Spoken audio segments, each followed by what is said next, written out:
परिवार भी मैच के खिलाफ क्या अजे तो साडे जख्म भी नहीं भरे, फिर कित्थों आ गई पाकिस्तान के नाल मैच खेडण की गल। मैच नूं लैके आम आदमी पार्टी ने घेरी बीजेपी। सीएम मान बोले क्रिकेट अगे भुल जाते ने पहलगाम ते पुलवामा हमले। तो केजरीवाल का सवाल कि यह मैच भी ट्रंप के दबाव दे विच हो रहा है। बीजेपी ते भड़के ओवैसी का सवाल कि 26 जाना नालों ज्यादा कीमती है मैच की कमाई। टीएमसी और शिव सेना उद्धव ठाकरे ने भी साधे निशाने। क्या जदों खून ते पानी नहीं बह सकते इकट्ठे तो मैच क्यों।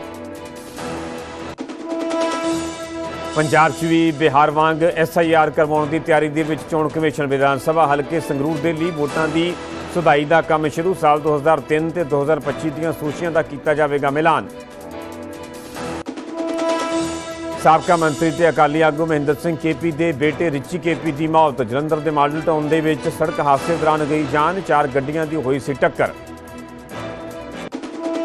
गुरुग्राम दे विच हादसे का लाइव वीडियो। तेज रफ्तार कार ने बाइक सवार नूं मारी टक्कर। पिछों आ रही कार दे डैश कैम दे विच कैद होया पूरा हादसा। एम्बियंस माल अंडरपास की घटना। चंडीगढ़ समेत कई इलाकों के विच तेज मींह। सवेर तो जम के वर रहे ने बदल। पहाड़ों के विच भी कल तो हो रही है तेज बारिश।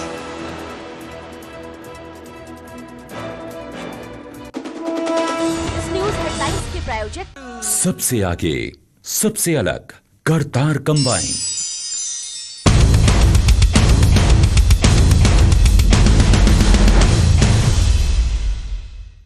सत श्री अकाल, तुसीं वेख रहे हो न्यूज़ 18 पंजाब। मैं परमिंदर सिंह तेजा। सारे दर्शकों का बुलेटिन दे विच स्वागत है। शुरुआत करन जा रहे हैं वड्डी खबर तो। पंजाब दे विच भी SIR यानी कि स्पैशल इंटेंसिव रिवीजन करवाउण की तैयारी की जा रही है चोण कमिशन के वल्लों।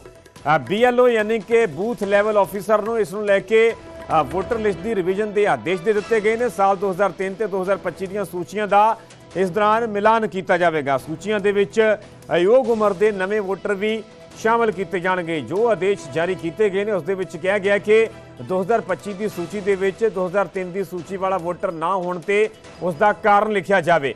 जिन्हां वोटरां दे नाम 2025 की सूची के विच शामिल ने पर 2003 की सूची विच नहीं ने, उन्होंने नवे वोटर वजों मार्क किया जाए। हालांकि चोण कमिशन के मुताबिक अजे सिर्फ रिकॉर्ड अपडेट किया जा रहा है तो सूचियां दे विच सुधाई नहीं हो रही। दस दें कि चोण कमिशन पहला ही साफ कर चुका है कि बिहार की तर्ज से पूरे देश के विच SIR यानी कि स्पैशल इंटेंसिव रिवीजन करवाई जाएगी।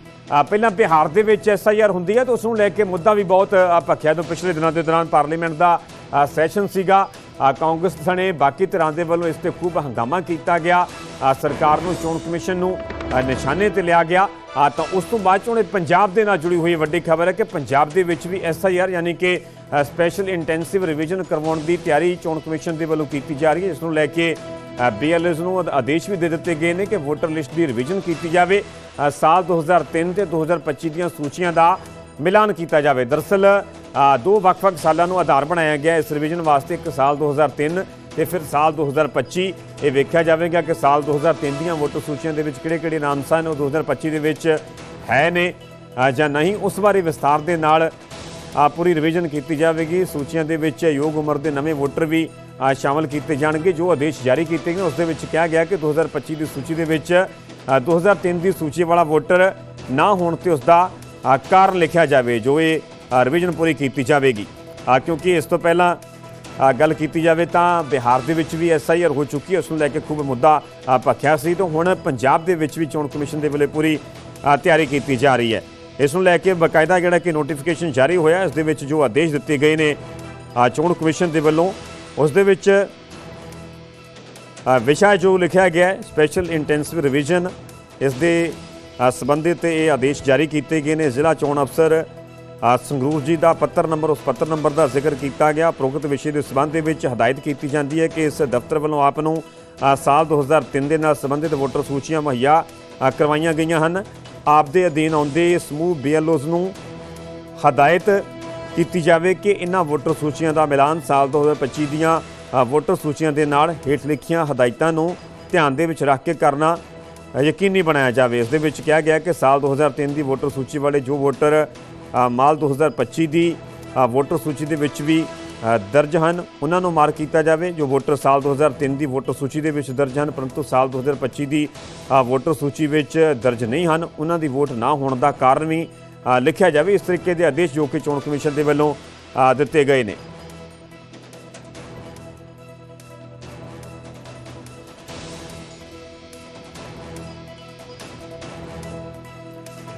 ऐसे खबर ते होर ज़्यादा जानकारी लिए साडे सहयोगी भुपिंदर सिंह जुड़ चुके ने। भुपिंदर की को जानकारी जो कि पहला बिहार दे विच भी SIR हुई उस नूं लैके मुद्दा पखिया, हुण पंजाब दे विच इस तरीके दे चोण कमिशन दे वल्लों आदेश दिते गए ने, किस आधार ते किवें ये पूरी रिविजन कीती जावेगी? जी बिल्कुल तुहानूं दसदा परमिंदर, जो SIR के तहत जो बिहार में जो समीक्षा की गई थी उत्थे 70 लाख के करीब वोटरां दा नाम कट दिता गया सी, क्योंकि उत्थे जो वोटर हैगे सी, क्योंकि अलग अलग जगह ते हैगे सी 70 लाख वोटरां नाम कट्टण ते जो मामला सुप्रीम कोर्ट विच भी पहुंचा सी। अते हुण पंजाब दे BLO नूं जो हुक्म जारी किए गए ने कि 2003 तो लैके 2025 की जिहड़ी हैगी वोटर सूची की समीक्षा की जाए। ऐ ना होवे भी जो वोटर सूची विचों किसी का नाम कट दिता जाए, इस नूं लैके जिहड़ा हैगा वोटर सूची नूं लैके जो चोण कमिशन पूरी तरह गंभीर नजर आ रहा, क्योंकि 2003 तो लैके 2025 दरम्यान कई दियां मौतां भी हो चुकियां ने, उसकी भी समीक्षा करनी आ।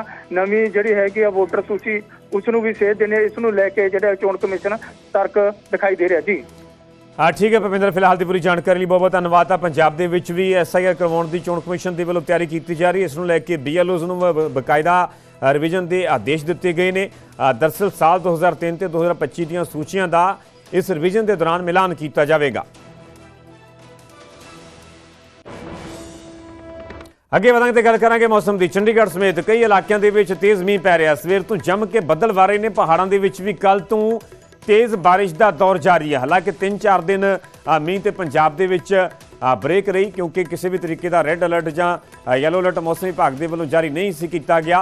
पर इस दे विचाले एक बार फिर मौसम ने करवट लई है। चंडीगढ़ की गल करिए, मोहाली की गल करिए तो सवेर वेले तो ही बहुत तेज़ मींह का दौर लगातार जारी है। चंडीगढ़ ਦੀਆਂ ਤੁਹਾਨੂੰ ਅਸੀਂ ਤਸਵੀਰਾਂ ਵਿਖਾ ਰਹੇ ਹਾਂ। ਜੇਕਰ ਵੱਖ-ਵੱਖ ਚੌਂਕਾਂ ਦੀ ਗੱਲ ਕੀਤੀ ਜਾਵੇ ਤਾਂ ਚੌਂਕਾਂ ਤੇ ਸਵੇਰੇ ਬਹੁਤ ਪਾਣੀ ਭਰਿਆ ਹੋਇਆ ਨਜ਼ਰ ਆਇਆ, ਹਾਲਾਂਕਿ ड्रेनिंग सिस्टम जो कि बहुत स्ट्रोंग चंडीगढ़ का मन्निया जाता है, पर चंडीगढ़ के चौंकों से भी सवेर वेले पानी ही पानी नज़र आया। तो चंडीगढ़ के इस वेले किस तरीके का मौसम है, साडे सहयोगी मनोज राठी जुड़ चुके हैं। मनोज, फिलहाल किवें दियां तस्वीरां ने, क्योंकि चंडीगढ़ के सवेर तो ही लगातार मींह का दौर जारी है, इस वेले किवें दियां तस्वीरां ने, किवें दा मौसम है? देखो बिल्कुल परमिंदर, जिदा तुसी भी जिक्र कर रहे हो कि 3-4 दिन बहुत रात रही, लेकिन अज सवेर तो ही लगातार तेज मींह पै रहा सीगा, हालांकि हुण थोड़ा रुकिया।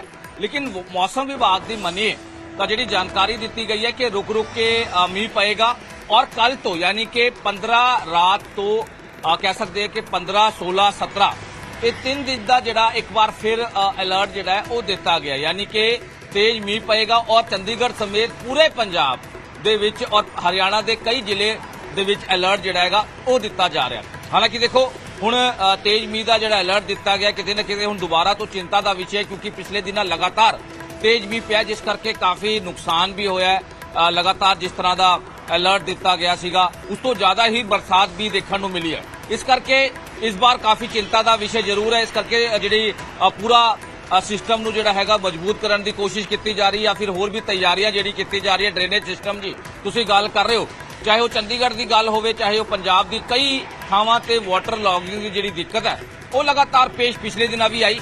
हालांकि मौसम विभाग जरूर एक कहता नजर आ रहा है कि मानसून वीक तो होया, लेकिन दोबारा तो वेस्टर्न डिस्टर्बेंस असीं कह सकते हैं कि दोबारा तो ये ओपन हो रही है, जिस करके मौसम का मिजाज दोबारा तो बदलता नजर आ रहा है। अज की असीं गल करिए, सवेर तो मींह पै रहा है, थोड़ा जा हुण रुकिया है, लेकिन अज पूरा दिन इसी तरह मौसम रहने वाला है। रुक रुक के बीच तेज मींह पएगा, और कल यानी कि 15, 16, 15 की रात तो लैके 16, 17 का अलर्ट जिहड़ा है मौसम विभाग वालों दिता गया है तेज मींह का। हालांकि हुण पंजाब के कई जिले ने जिथे अलर्ट दिता जा रहा है, ऑरेंज अलर्ट दिता जा रहा है, येलो अलर्ट दिता जा रहा है, जिसनों लैके पहला ही मौसम विभाग वालों जानकारी दी जा रही है। अज का दिन कह सकते हैं कि जी जानकारी है कि रुक रुक के मींह पएगा, हुण रुकिया होया, लेकिन मौसम का मिजाज जो तस्वीरां तुहानूं दिखा दी है कि मौसम का मिजाज लगातार चेंज है, यानी कि सवेर तो ही इसी तरह का मौसम रहा। और चंडीगढ़ ही नहीं बल्कि ट्राई सिटी के नाल पंजाब के कई जिले, हरियाणा के कई जिले इसी तरह मौसम का जिहड़ा मिजाज है ਉਹ ਲਗਾਤਾਰ ਚੇਂਜ ਹੋ ਰਿਹਾ, ਤਾਂ ਕਹਿ ਸਕਦੇ ਹਾਂ ਕਿ 3 ਦਿਨ ਹਜੇ ਹੋਰ ਮੌਸਮ ਵਿਭਾਗ ਵੱਲੋਂ ਜਿਹੜਾ ਅਲਰਟ ਦਿੱਤਾ ਗਿਆ ਹੈ, ਜਿਸ ਨੂੰ ਲੈ ਕੇ ਤਿਆਰੀਆਂ ਕਰਨ ਦੀ ਜਿਹੜੀ ਗੱਲ ਹੈ ਉਹ ਕੀਤੀ ਜਾ ਰਹੀ ਹੈ ਜੀ। ठीक है मनोज, फिलहाल ਦੀਆਂ ਪੂਰੀਆਂ ਤਸਵੀਰਾਂ ਵਿਖਾਉਣ ਲਈ ਬਹੁਤ ਬਹੁਤ ਧੰਨਵਾਦ। ਤਾਂ ਚੰਡੀਗੜ੍ਹ ਦੀਆਂ ਤੁਹਾਨੂੰ ਅਸੀਂ ਤਸਵੀਰਾਂ ਵਿਖਾਈਆਂ ਨੇ, ਕਿਉਂਕਿ ਚੰਡੀਗੜ੍ਹ ਸਣੇ ਕਈ ਇਲਾਕਿਆਂ ਦੇ ਵਿੱਚ ਮੌਸਮ ਬਦਲਿਆ ਹੈ। ਮੀਂਹ ਦਾ ਦੌਰ ਜਾਰੀ ਹੈ, ਕਿਉਂਕਿ 3-4 ਦਿਨ ਤੋਂ ਮੀਂਹ ਤੇ ਬ੍ਰੇਕ ਲੱਗੀ ਸੀ ਤੇ ਇਸ ਦੇ ਚੱਲਦਿਆਂ ਗਰਮੀ ਦੇ ਵਿੱਚ ਲਗਾਤਾਰ ਵਾਧਾ ਹੋ ਰਿਹਾ ਸੀਗਾ। ਹਾਲਾਂਕਿ ਇਸ ਦੇ ਨਾਲ ਗਰਮੀ ਤੋਂ ਵੀ ਲੋਕਾਂ ਨੂੰ ਰਾਹਤ ਮਿਲੀ ਹੈ।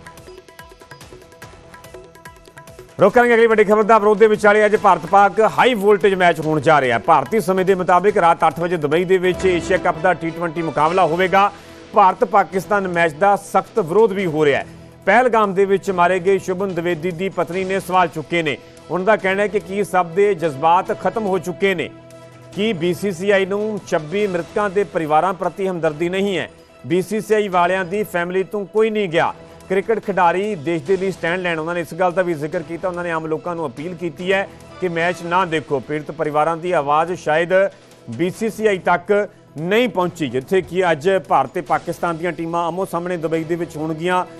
रात 8 बजे मैच का जिहड़ा कि आगाज़ होगा, शुरुआत होगी, पर इस मैच का लगातार विरोध हो रहा है कि 22 अप्रैल वाले उस दिन का जिक्र किया जा रहा है जदों कि पाकिस्तान के अतवादियों के वलों पहलगाम के विच निहत्थे सैलानियों ते अतवादी हमला किया गया है। 26 बेकसूर सैलानियों को मौत के घाट उतार दिता गया है। तो उस दा हवाला देंदे हुए इस मैच का लगातार विरोध किया जा रहा है।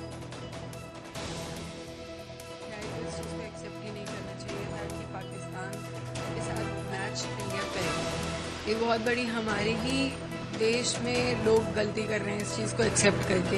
BCCI की इमोशंस मुझे लगता है ही नहीं उन 26 परिवार की तरफ। वो 26 परिवार, उसके बाद ऑपरेशन सिंदूर में मारे गए जवान, इन सब की मौत आपके लिए कोई फर्क नहीं है। इन सब की शहादत आपके लिए कोई मत वैल्यू नहीं रखती। शायद इसलिए क्योंकि आपके घर से कोई नहीं गया।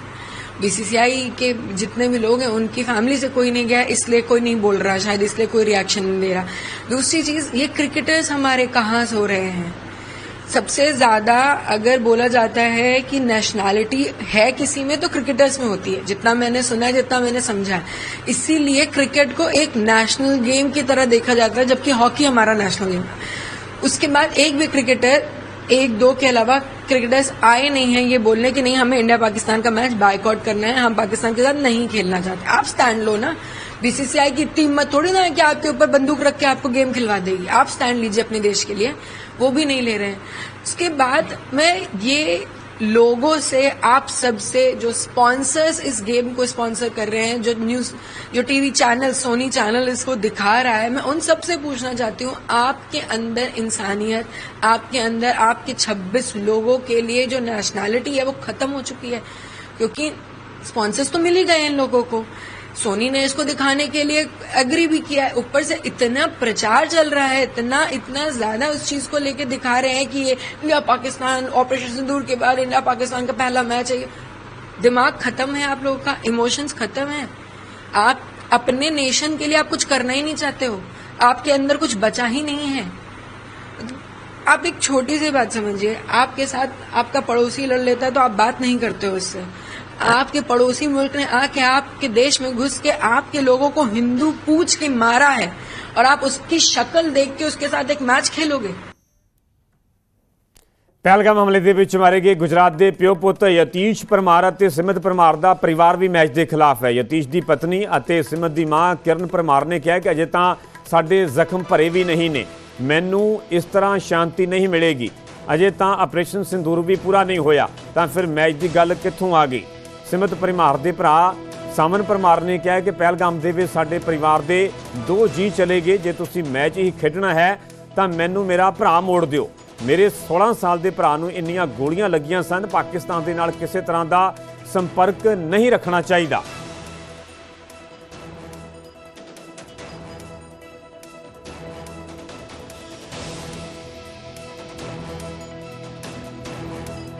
पाकिस्तान की मैच नहीं खेलनी चाहिए। और अभी तो नरेंद्र मोदी सिंदूर ऑपरेशन अभी पूरा नहीं हुआ है, तो ये मैच की क्या कहाँ से बात आती है? बात आनी नहीं चाहिए कि अभी तो नरेंद्र मोदी जो कर रहे हैं, ये सिंदूर ऑपरेशन शुरू है, अभी पूरा तो हुआ ही नहीं, पूरा होने वाला ही नहीं है, तो ये मैच की कहाँ से बात आती है?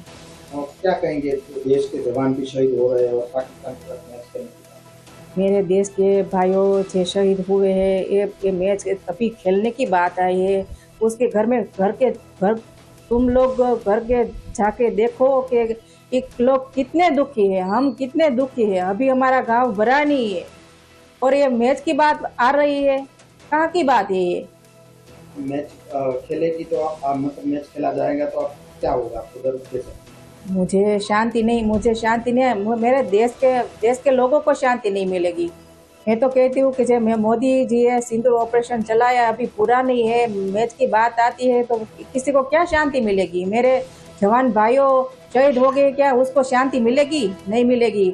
आज तो क्या, कभी मैं तो चाहती हूँ कि किसी भी वक्त में मैच नहीं खेलनी चाहिए। पहलगाम में घटना घटी, उसमें हमारे घर के 2 सदस्य ने जान गुमाई है।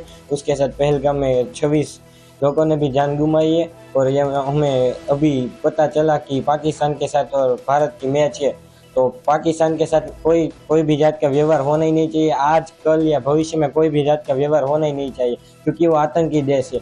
और आपको मैच खेलना है तो मुझे, मेरा भाई 16 साल का है, उसने इतनी गोलियां खा के देश के लिए जान दी, तो मुझे मेरा भाई दो, तो फिर आप मैच खेलना। मैच खेली जा रही है तो आप क्या करेंगे? ऑपरेशन सिंदूर ये सब हुआ था और अभी मैच ऑपरेशन सिंदूर नाम के जो मोदी जी ने जो मिशन चलाया था, उसमें पाकिस्तान पे हमला किया गया था और कहीं इंडिया के आर्मी मैन भी शहीद हुए। तो ये अब मैच खेलने जा रहे हैं, तो वो तो पाकिस्तान के साथ जो हमला किया था ऑपरेशन सिंदूर नाम का, वो तो व्यर्थ ही गया हुआ। ਉੱਥੇ ਸਿਆਸੀ ਪਾਰਟੀਆਂ ਮੈਚ ਦੇ ਵਿਰੋਧ ਦੇ ਵਿੱਚ ਨਿੱਤਰ ਆਈਆਂ ਨੇ। ਕ੍ਰਿਕਟ ਦੇ ਅੱਗੇ ਪਹਿਲਗਾਮ ਪੁਲਵਾਮਾ ਹਮਲੇ ਭੁੱਲ ਜਾਂਦੇ ਨੇ। ਮੁੱਖ ਮੰਤਰੀ ਮਾਨ ਨੇ ਵੱਡਾ ਬਿਆਨ ਦਿੱਤਾ ਹੈ। ਉਹਨਾਂ ਦਾ ਕਹਿਣਾ ਹੈ ਕਿ ਦਿਲਜੀਤ ਦੋਸਾਂਝ ਦੀ ਫਿਲਮ ਤਾਂ ਰੋਕ ਦਿੱਤੀ ਗਈ ਸੀ, ਸਾਰਾ ਦੇਸ਼ ਕਹਿ ਰਿਹਾ ਕਿ ਮੈਚ ਨਹੀਂ ਹੋਣਾ ਚਾਹੀਦਾ। ਆਪ ਸੁਪਰੀਮੋ ਅਰਵਿੰਦ ਕੇਜਰੀਵਾਲ ਦਾ ਇਹ ਵੱਡਾ ਬਿਆਨ ਸਾਹਮਣੇ ਆਇਆ। ਉਹਨਾਂ ਦਾ ਕਹਿਣਾ ਹੈ ਕਿ ਕੀ ਇਹ ਵੀ ਟਰੰਪ ਦੇ ਦਬਾਅ ਦੇ ਵਿੱਚ ਕੀਤਾ ਜਾ ਰਿਹਾ ਹੈ, ਕਿ ਪੈਸਾ 26 ਜਾਨਾਂ ਨਾਲੋਂ ਜ਼ਿਆਦਾ ਅਹਿਮ ਹੈ। ਓਵੈਸੀ ਨੇ ਵੀ ਵੱਡਾ ਬਿਆਨ ਦਿੱਤਾ ਹੈ। ਦੇਸ਼ ਭਗਤੀ ਦਾ ਗਿਆਨ ਦੇਣ ਵਾਲੇ ਹੁਣ ਕਿੱਥੇ ਨੇ? ਉਹਨਾਂ ਨੇ ਇਹ ਵੀ ਸਵਾਲ ਖੜਾ ਕੀਤਾ ਹੈ। खून ते पानी इकट्ठे नहीं बह सकते। TMC ने भी वड्डा बयान जारी किया। उन्होंने कहना कि खून ते पानी इकट्ठे नहीं बह सकते, पर खून ते क्रिकेट इकट्ठे खेडे जा सकते हैं। ये भी TMC पार्टी के वालों सवाल खड़ा किया गया है। उद्धव ठाकरे का कहना है कि ऑपरेशन सिंदूर खत्म कर दिता गया है, कि सरकार इसका ऐलान करन जा रही है। बहुदेशी टूरनामेंट के खेडना मजबूरी होंदी है। अनुराग ठाकुर के वालों जो कि बीजेपी के संसद मैंबर ने, हालांकि उन्होंने वालों कहा गया कि बहुदेशी टूरनामेंट के खेडना मजबूरी होंदी है। भारत पाक 2 पक्षी टूरनामेंट नहीं होणगे। अनुराग ठाकुर के वालों वड्डा बयान दिता गया।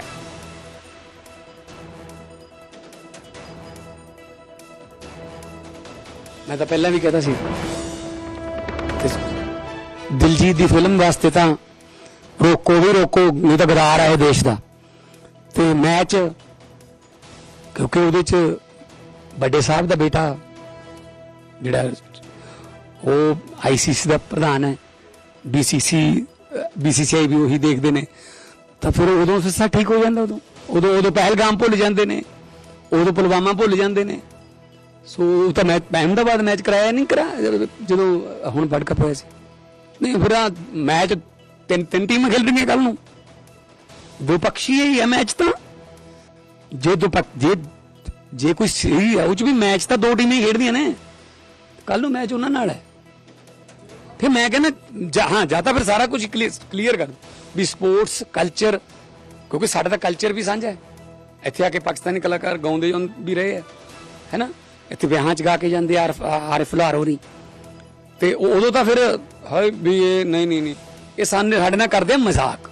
ਹੁਣ ਤੁਸੀਂ ਲੜ ਪੋ, ਹੁਣ ਤੁਸੀਂ ਠੀਕ ਹੋ ਜਾਓ, ਹੁਣ ਤੁਸੀਂ ਦੁਬਾਰਾ ਲੜ ਪੋ, ਹੁਣ ਤੁਸੀਂ ਠੀਕ ਹੋ ਜਾਓ। ਇਹਨਾਂ ਦੇ ਬਤਾਓ ਚੱਲਿਆ ਜਾਊਗਾ। 10 ਲੱਖ ਬੰਦਾ ਸਾਡਾ ਮਰ ਗਿਆ ਜਿਸ ਵੇਲੇ ਪਾਰਟੀਸ਼ਨ ਹੋਈ। ਇਹਨਾਂ ਦਾ ਕੋਈ ਮਰਿਆ? ਨਾਨੇ ਨਾਨੀਆਂ ਸਾਡੇ ਮਰੇ। 10 ਲੱਖ ਬੰਦਾ, ਗੱਡੀਆਂ ਲਾਸ਼ਾਂ ਦੀਆਂ ਭਰ ਕੇ ਉਧਰੋਂ ਆਉਂਦੀਆਂ ਸੀ, ਗੱਡੀਆਂ ਲਾਸ਼ਾਂ ਦੀਆਂ ਭਰ ਕੇ ਇਧਰੋਂ ਜਾਂਦੀਆਂ। और उसके बाद आप ये कहती हैं कि हम सबक सिखाएंगे मियां को। मैं आसाम के मुख्यमंत्री से, उत्तर प्रदेश के मुख्यमंत्री से, जितने ये सब लोग जो बकवास किस्म की जबान इस्तेमाल करते, मेरा तुमसे एक ही सवाल है, तुम में इतनी ताकत नहीं है कि वो पाकिस्तान जिसने पहलगाम में हमारे 26 लोगों को सर पर गोली मारकर मजहब पूछकर गोली मारी, तुम में इतनी ताकत नहीं है कि तुम उस पाकिस्तान से क्रिकेट मैच नहीं खेल सकते। तुम आज हमारे घर को, वो आसाम का मुख्यमंत्री बोल रहा है, तुमको निकाल दिया, नोटिस दे के हम भगा देंगे। अरे बहादुरी दिखाओ, एक क्रिकेट मैच तुम नहीं खेल सकते, तुम किसकी आंख में आग डाल रहे हो? अरे हम हर चीज कुर्बान करने को तैयार है, मगर तुम्हारे सामने सर कभी नहीं झुकाएंगे इंशाअल्लाह ताला। हम अपनी इज्जत का सौदा नहीं करेंगे इंशाअल्लाह ताला। पाकिस्तान से क्रिकेट मैच खेल रहे हैं, अगर तुम्हारी बेटी मर जाती तो तुम खेलते? तुम्हारी 4 दिन की बेटी जिसके हाथ की मेहंदी नहीं उतरी, अगर वो मर जाती तो तुम क्रिकेट मैच खेलते? कल क्रिकेट मैच होगा, कितने पैसे आएंगे? 600-700 करोड़। अब ये बीजेपी के लोगों को बोलना है, देशभक्ति की बात करने वालों, चुल्लू भर पानी में डूब मरो। तुम 700 या 800 करोड़ या चलो 2000 करोड़ होंगे। हम पूछना चाह रहे हैं भारत के वजीर आजम से, जब आपने कहा कि खून और पानी नहीं एक साथ जा सकता, बातचीत और आतंकवाद नहीं हो सकती, एक क्रिकेट मैच में कितने पैसे आएंगे बीसीसीआई को? 2000 करोड़, 3000 करोड़। ये 26 हमारे भारत के नागरिक की जान की कीमत बढ़ के है या पैसे बढ़ के? हमको बताओ, ये बताना पड़ेगा बीजेपी को। बड़ा बड़ा भाषण देते हैं, ज्ञान देते हैं, देशभक्ति देशभक्ति। क्रिकेट मैच का मामला आया तो तुम रन आउट हो गए, बल्कि रन आउट नहीं स्टंप हो गए। मैं खड़ा हूं उन तमाम हमारे उन 26 उन खानदान वालों के साथ। हम कल भी खड़े थे, आज भी खड़े और हमेशा खड़े रहेंगे। को तोहफा दें, अमित शाह जी को बोलें कि मैच को रद्द करा जाए। एक तरफ आप ऑपरेशन सिंदूर की बात करते हो, आप कहते हो no talks with terror, no trade with terror, Indus treaty water terror. आप पूरे देश भर में, विदेशों में हमारी डेलीगेशन गई, हमने प्रेशर क्रिएट करा, और उसके बाद आज आप पाकिस्तान के साथ मैच खेल के क्या मैसेज देना चाह रहे हो?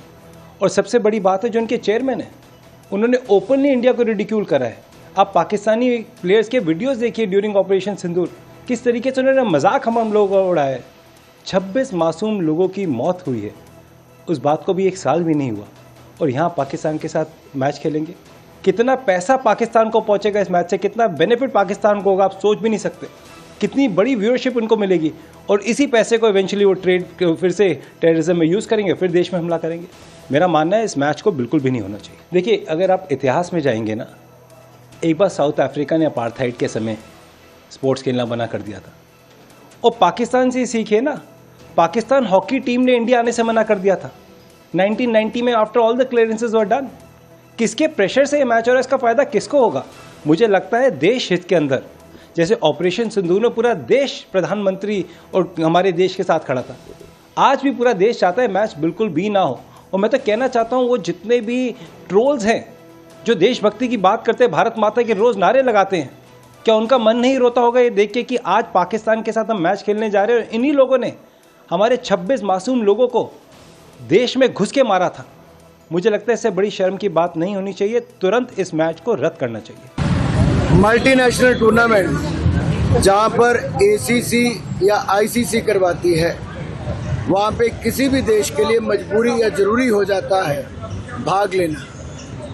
अगर वो नहीं लेंगे तो टूर्नामेंट से बाहर हो जाएंगे, उस मैच को छोड़ना पड़ेगा, तो वैसे दूसरी टीम को उसके पॉइंट्स भी मिल जाएंगे।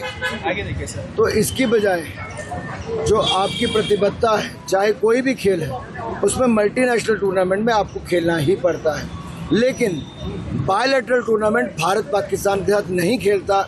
कई वर्षों से हमने ये निर्णय किया है कि भारत पाकिस्तान के साथ बायलैटरल नहीं खेलेगा जब तक पाकिस्तान भारत पर आतंकवादी हमले या कार्रवाई बंद नहीं करता है और जब तक पाकिस्तान आतंकवाद को खत्म नहीं करता।